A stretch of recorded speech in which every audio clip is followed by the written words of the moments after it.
Well, welcome to Conversations, where today we have Dr. Aidan Brown, serves as executive chairman for Monhars. Am I saying that correctly? Monhars, that's correct. Monhars Enterprise LLC and SahFyer Life Management Inc. He focuses on developing innovative strategies, leading teams, and fostering continuous improvement with expertise in leadership coaching, organizational culture assessment, and performance management. So, welcome to the show, Dr. Aidan Brown. How are you today? Thank you for having me, Dr. Whelan. Thank you very much. I appreciate it. I'm doing great. Thank you for asking. And I hope you're doing well yourself. Absolutely. You are here. I'm here. Where are you coming to us from today? Orlando, Florida, Central Florida. Well, today we'll be talking around servant leadership, your passion as the why. But first, I want to say congratulations to you on your new book, Thank you. I appreciate it. Let Your Leadership Speak, Transformative Leadership in a Tech Crazy World. So I'd like to jump in there and then we'll head over to servant leadership. But I'd love to know what prompted you for this topic. That is an interesting question because I've seen how leaders operate. Well, people who call themselves leaders. As I often say, leadership is different from leaders. And people hold the position of leadership, but they really don't know how to lead or they're not doing it effectively and efficiently. And I've seen where a lot of times people in these positions, their mouth do the speaking. They are doing too much speaking with their mouth. But genuine leadership comes from the heart. And when you are a true leader, your actions speak louder than your words. And I've seen where a simple example where organizations, they'll have their workers or the employees will be standing up talking, and here comes a manager or a director or a supervisor. Everybody starts to run, and I'm like, "Why are you running?" "Oh, the boss is coming. The boss is coming." And I'm like, "Wow, I sense fear." So leadership should not be about driving fear in people. They should want to have you around, want to be in your presence, want to learn with you and grow. So that is what prompted me. And with all the crazy, well, with all the craziness going on in the world and in this day and age of technology, we need to leverage that to assist us in enhancing how we lead people. Yeah, So that's one of the main reasons why. absolutely. Well, I love that. And people can get that on your Thank website. you. Is that correct? Yes, and on Amazon and on recently, we are now on Barnes and Noble. So all my books, Barnes and Noble, Amazon, and they can get the e-version and the hard copy version. Excellent. And that again is Let Your Leadership Speak, Transformative Leadership in a Tech Crazy World. Nice. Yes. All right. Well, speaking of leaders and leadership, great leaders serve their teams and communities. We know that. So, how can leaders maybe identify and connect with their deeper why to serve in this capacity? And as I mentioned before, genuine leadership, authentic leaders, and to authentically serve your people or your teams and communities, leaders must first identify and connect with their deeper whys. And we might say, what are those whys? And I've found three of them that I can connect with is self-reflection. Self-reflection. Leaders should take time to understand their core values because in order for you to lead people, you should have your set of values that will guide you according to leading people, your motivations, your passions. And this can be done. A lot of people might say, but how am I going to do this? But you can do this through journaling, meditation, discussion with mentors. And as leaders, we feel like we have arrived at and we don't need mentors, but that's not true. And even with coaching, we all need coaching no matter what. We learn every day. And the second one is aligning our purpose with our passion, aligning personal goals with the mission of the organization or the community. Leadership ask, what impact do I want to have on the people that I serve? And what legacy am I building? And I was having a conversation with somebody this week, and they mentioned, I talk about the summit that we have coming up next year. And a part of the theme is the legacy.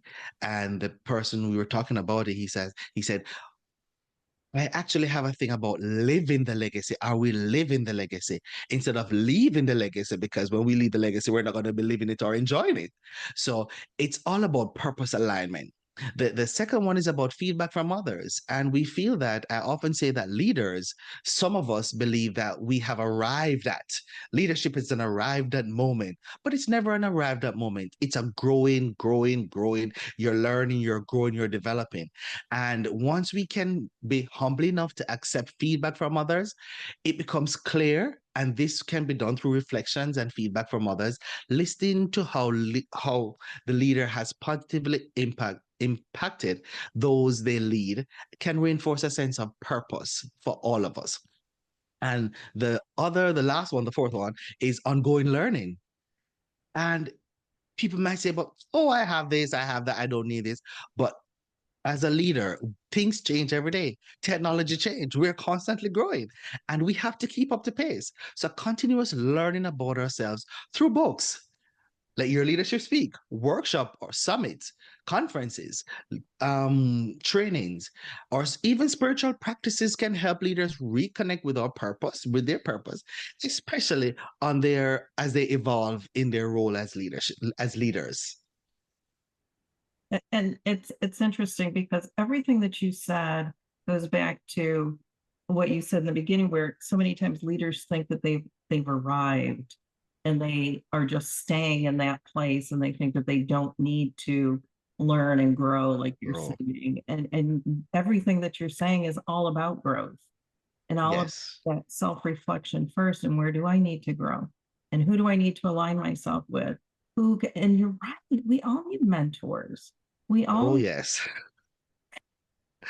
there are amazing people in the world. And what I found is, if you just ask the question, I'd love to be mentored. Are you open to mentoring me? So many times people are going to say absolutely yes. Of course, yes, of course. And we have to first, the critical point is that we have to first understand we have a saying where I'm from in Jamaica, if the sick doesn't care, the doctor don't care.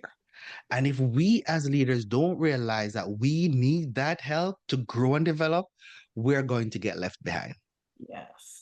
We don't want to be left behind. Exactly, we don't. We want to rise into that excellence and be able to formulate what those core values are. But all those things take time, like, and Hmm. reflection. And so many times I'm finding leaders are on this, hamster wheel on the treadmill, and they're just not taking that time for that reflection. And So, that's yes, where coaches come in too, is to, like, let's hit the pause button. that is so true. It's, well, let's go over to uh, there's an importance of fostering a culture of collaboration and mutual respect in teams. So, in what ways can servant leadership transform team dynamics? Servant leadership. And that I just love the sound of that. Mhm. Servant leadership focuses on prioritizing the need of others before their own, which can significantly transform teams in a dynamic way. And this is done through, I would say, 3 to 4 actions. One, by empowerment. By supporting the growth and well-being of our team members and others, servant leaders can empower others, empower people, their team, to take ownership of their roles, right? They can increase the engagement initiatives within the teams. And a lot of times in other leadership, they don't see the team as a support system, or they don't see their people as people who they can invest in. They see them as threat. So they don't want to share information. They don't want to build them. They don't want to develop them. They don't want to even coach them. The second part of it is collaboration. And we some leaders who hold the title, they are hesitant in gathering their people together and getting consensus. But servant leaders, and I say we foster an environment of open communication. We welcome feedback. We welcome collaboration. We welcome suggestions from more people. We also, servant leaders, promote and share in decision making. We welcome others to tell us, hey, what do you think? What are your thoughts on this? How are we going to grow? And this in itself can lead to a more creative solution and problem solving situation. Trust and mutual respect, which that's where it leads to. Because once we collaborate with others, we're able to trust and we build that respect, mutual respect for others.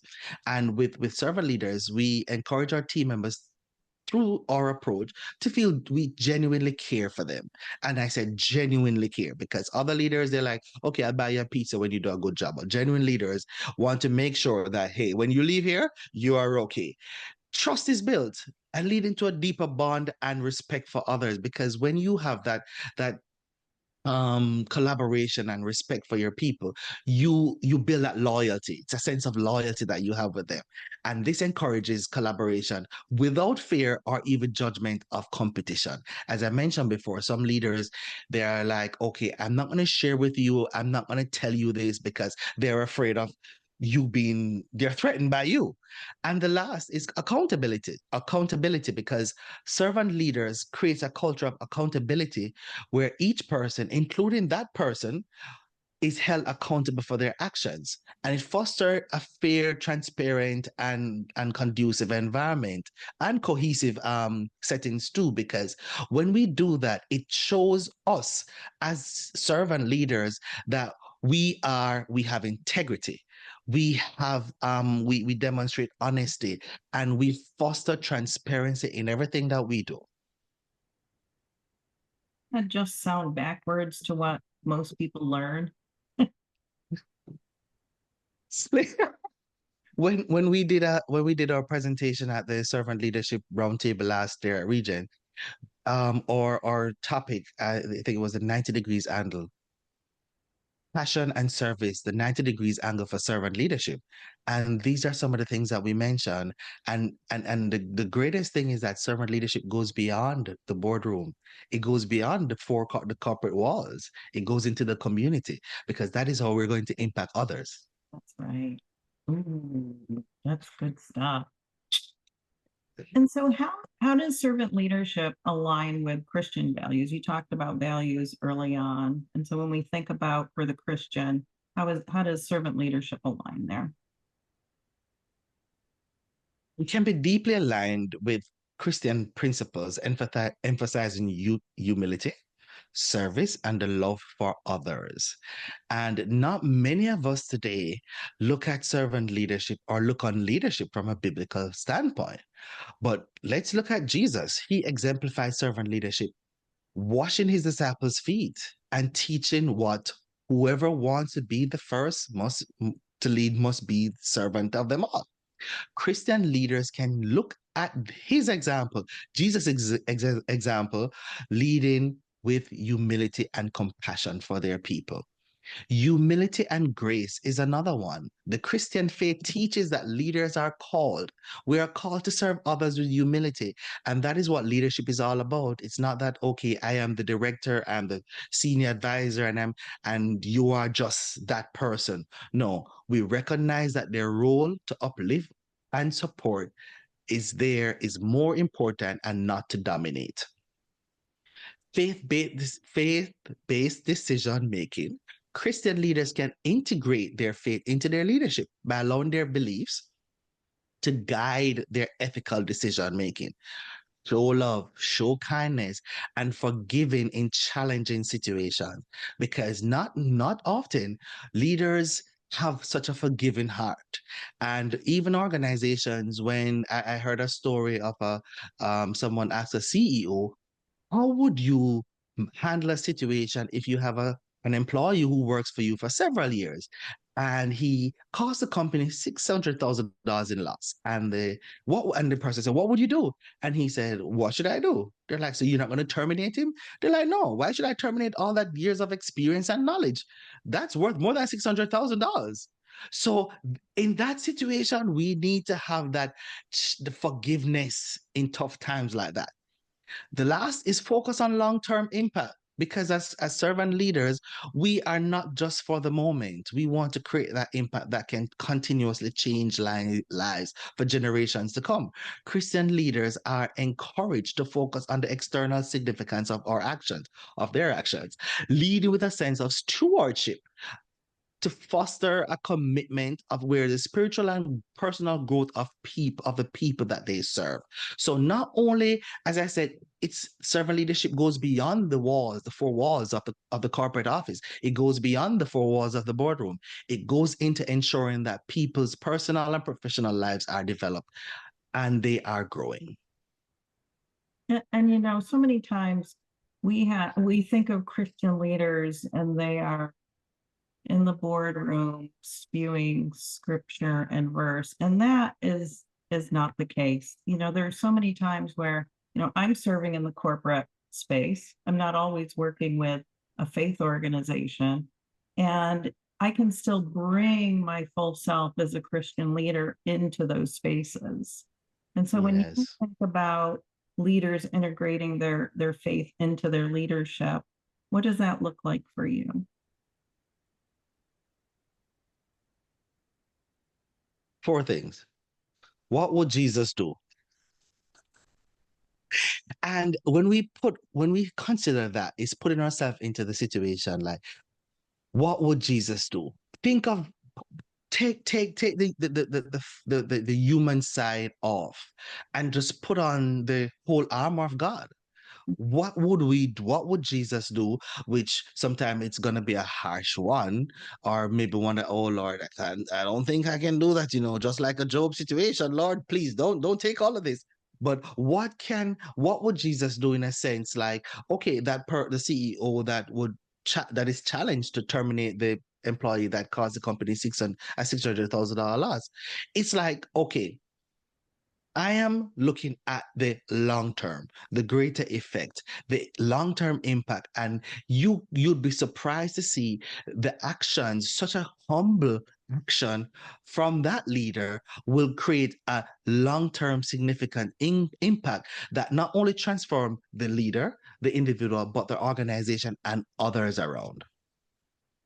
Absolutely. And amen. Well, we know that there are many challenging times within, you know, for leaders and within their leadership. What are some strategies for maintaining the servant leader mindset that you're talking about here? We will go back to values, reaffirming our core values, because I often say, I was talking to a protege of mine, and he said his brother will be going into the police force. That's in another country. And he was like, well, I tell him not to get corrupted or anything. And I'm like, yeah, that is true. That is true. And I remember just thinking about politics. People say, oh no, Christians should not go into politics. And I'm like, why? The Lord need his people in different areas of life. That's my belief. And if we are grounded in our values and our faith in Christ, we can do anything and go into any position that the Lord wants us to be in. And reaffirming our core values, it allows us to reflect on our deeper why. Mm.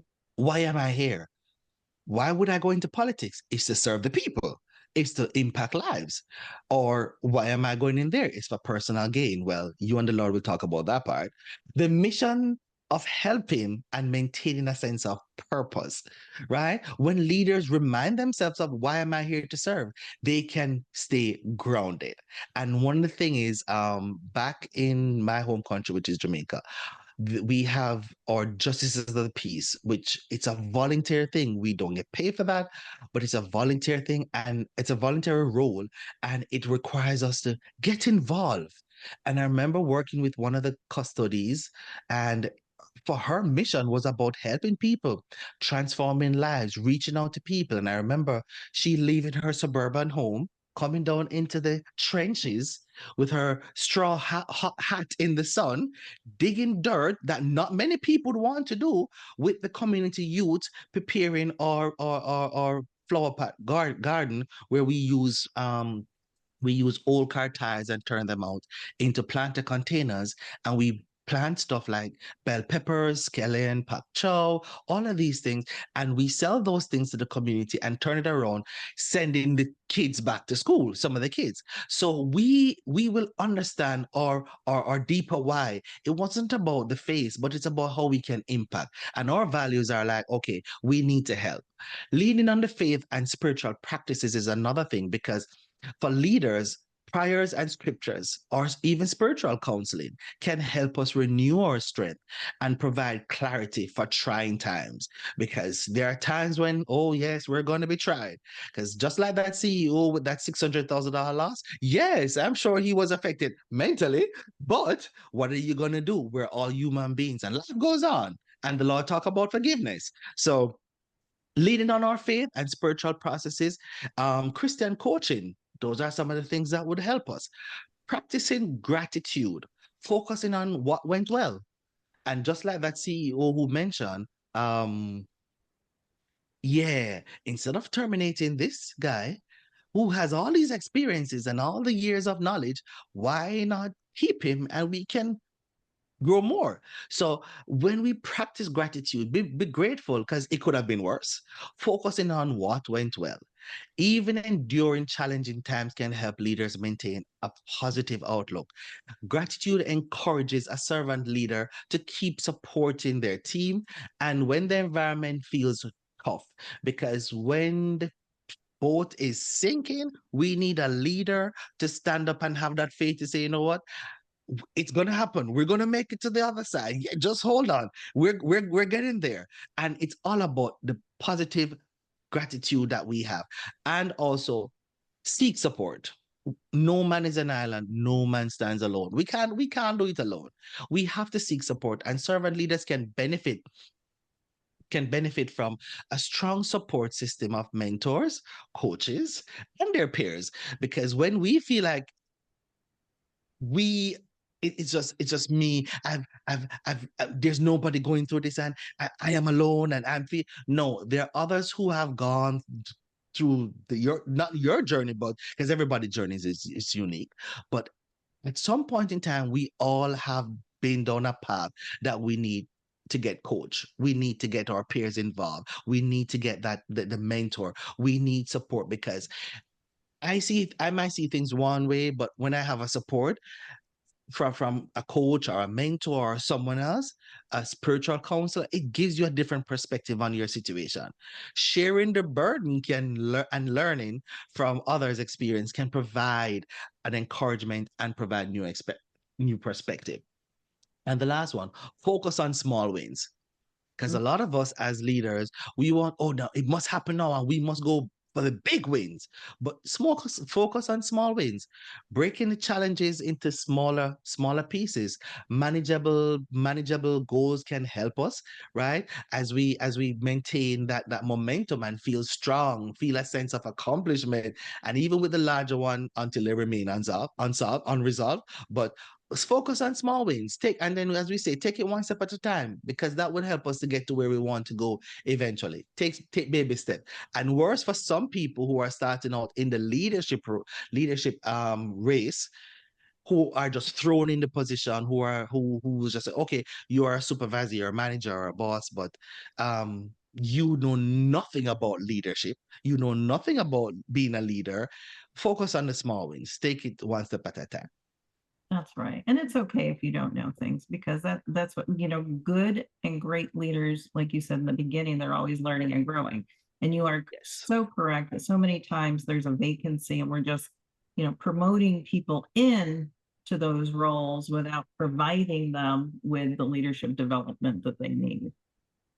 That is true. That is true, because I've seen it, and this is not hearsay or makeup, but I'm sure you have to, and we can maybe see others where people are in a position, and because it is titled director or supervisor or manager, they're like, okay, I'm the leader for this group, or I'm the leader for this department. But then again, I remember one person who reviewed my book.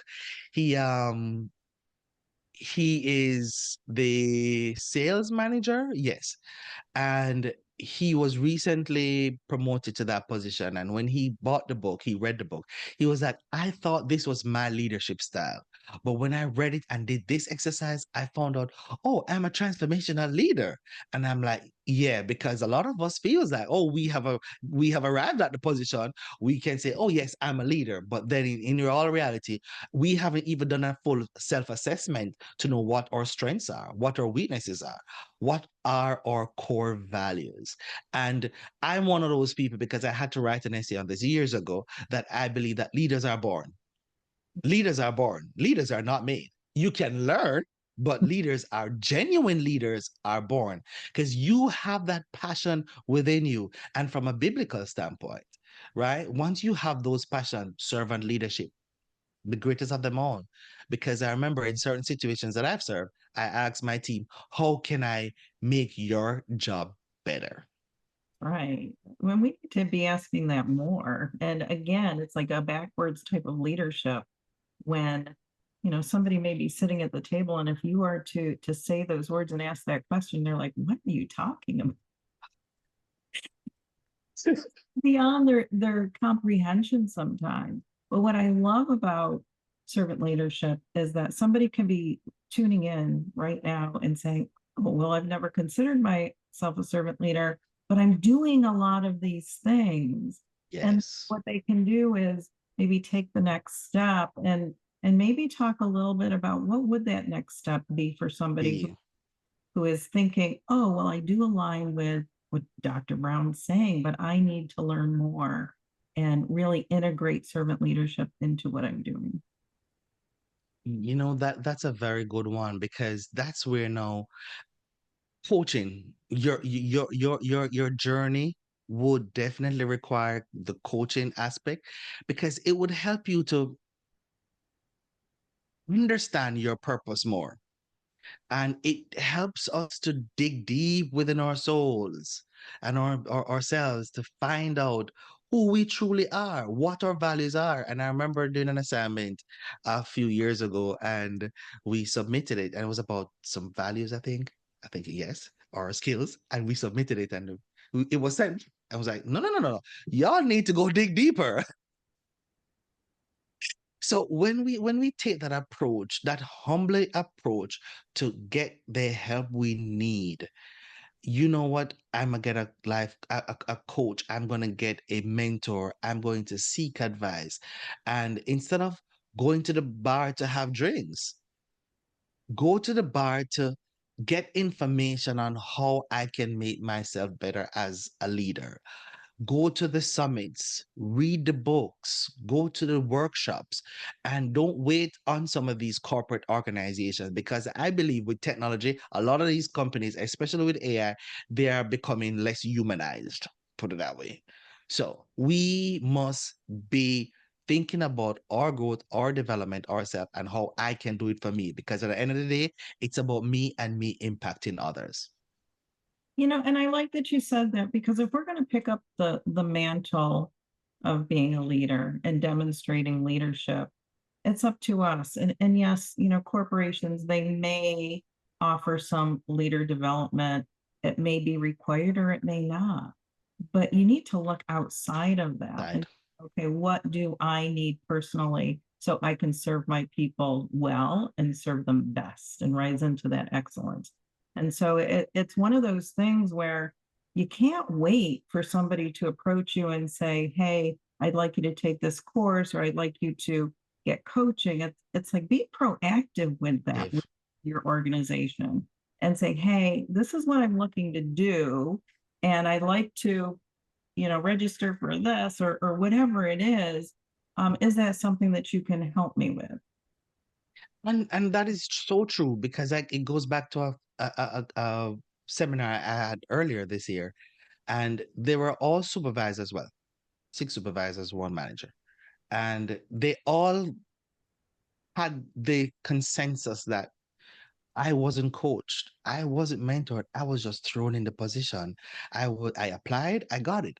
Nobody said anything, and what you are saying here is like, huh? And when I asked them, a part of the exercise was to create a personal leadership statement. They're like, oh my goodness. and they had to read it out to the team, to the other participants. And I'm like, this is how you are going to move forward, because this is where now they understand their values and how they can make an impact. Because there was one particular person who said, oh, this manager, he never said good morning, he just walk right by us.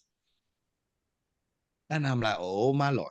Yeah. So we don't want to be that person. We don't want to be that person. We want to be a change person. And as we mentioned about the summit for next year that I'm hosting, it's about the leaders build, the call, the work, the legacy. And we want to create leaders. It's a hot topic. It's a hot topic, but we can't seem to get it right. So I want us to think about building ourselves, stepping outside the corporate box. And how can I develop me? And at the end of the day, it's about me and what I can achieve to help make it better. And think ahead, think long term. How can I make that impact for generations to come? And it's like I tell some of my colleagues that when you leave, when you have a book, or you write something, or you create something, you leave that for generations to come, and you have that impact. You leave that impact that others can see and know that, oh, so this is how, this is why, and this is when. So once we think about others and think about the long term, and how we can make that impact, then that will propel the influence in us to do that. Goes back to either living your legacy or leaving your legacy. Legacy. What is most important? Yes, yes. Because I often say I had a situation years ago at an organization where this guy he was horrible. And I remember I called him out for something, and the next day I got to work, my chair was soaked with water. And I'm like, who could have done this? We all know who he was. And it brings me back to the point, when we work at an organization as leaders, I often challenge, and I challenge that group at the time. When you leave that company, how do you want to be remembered? Mm. Do you want to be remembered as that dude who threw the water on the chair? Or do you want to remember as a leader who, okay, that person encouraged me, empowered me, motivate me to become this, to become that. And since I remember when I launched my second book, this is a perfect example. When I launched the second book, I invited someone and he invited his wife. And on that day, the wife had she got the results for some test that she took. And she came over and she was like, you know what? I am so grateful for you. I'm like, what did I do? And she said, today is a big day for both of us. I'm like, really? Comes. I passed my something test. I don't remember what it was. Something test. And her husband was supposed to take her and buy her ice cream. And she was like, because of you and what you have done and what you said today, I am empowered and I'm motivated to go do my doctoral studies. Wow. We And I'm never like, know. oh. Yeah, how we're going to impact people.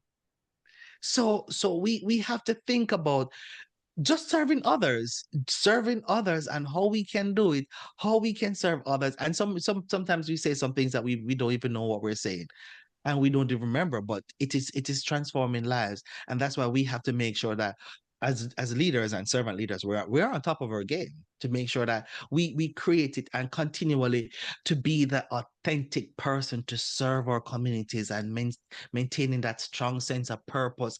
Because when it comes down to the end of it, the nitty-gritty of it, Dr. Whelan, it's about what did we do to help bring the change around us. That's right. Give yourself permission to do everything that you heard here today. Let me tell you, this is good stuff. Thank you. I think that's one of the reasons why I started SahFyer Life, because SahFyer Life is about helping people. And it was this week, this last back to school, we had and let's use SahFyer Life, because that our board, we are all volunteer. We are growing on to the next step, because it's our 30-year anniversary this year. We're celebrating 3 years this year.